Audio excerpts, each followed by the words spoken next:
থাকে না তো। মানে কটার দিকে আসছিলেন আপনি? আমি নামাজের পর আসছিলাম।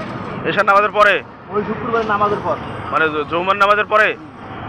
জুমার নামাজের পরে তো আমরা অনেক সময় এদিক ওদিক যাই তো। হ্যাঁ, এদিক এদিক যাই। বেকার আসলো, বেকার ভাই কোটিবা গেলো আসলো। হ্যাঁ, নামাজ পড়ে হয়তো কোথাও গেছে, একটা বৃষ্টি গেছে তো। না 30 টাকা দাও ভাই। আচ্ছা, দুটা আড়ি দিয়ে দে তো, দুটা আড়ি ঠিক ভাই দে, ওটাই হোক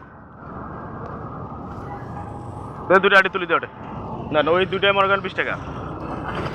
একে তো হইলো কোটি তোমার তো হিসাব হইলো। মানে 400 টাকায় দুটা আড়ি তোরা ফ্রি পাইলেন, বুঝলেন নাই? না আর দুটো দাও।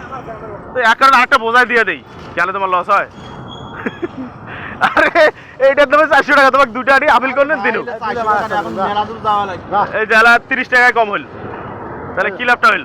তোমার ওই মেলা দূর যাওয়া লাগবে দেখি আর দেখলাম নিলে। মানে দুই বোঝা বেশি ক টাকা লাভ করবো, তাহলে 30-এ কম দিলেন, তাহলে সংসার চলবে আমরাও বেশি ভাই। যখন গ্রামে কমে থাকে না, সারা বাড়ি কমে থাকে। এখন গ্রামে শর্ট, আমারও একটা শর্ট। খেরে একাডি খেরেতে 5 টাকা লাভ করছে, 5 টাকা।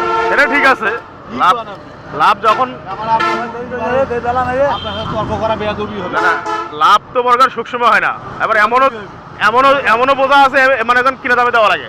আমার যখন খাবার আসলো না ভাই, হ্যাঁ, তখন আমি 30,000 খেয়াল কিনছি, 20,000 খেয়াল কিনছি। বুঝছি। গরু কিলিয়াও বিক্রি করছি, গরু কিলিয়াও বিক্রি করছি আমি। এখন আবার কিনেন, আবার বেচতে পারবেন, সমস্যা নাই। কারণ সিজন আসছে, এখন কিনে রাখেন। গরু নাই, এই গরুর ওষুধটা ভয়ে বেচা বানাইছি। ভালোই করছেন, গরু পুষিয়ে তো এখন পড়তে নাই আসলে। না পড়তা নাই ভাই, অনেক পড়তে নাই। এখানে একটা গরু আছে, ওইটা মাথার গরু, যেটা ওটা রাখি দিচ্ছি। ভালোই করছেন। ঠিক আছে, লাগলে আইসেন, সমস্যা নাই, আমরা আছি ইনশাল্লাহ।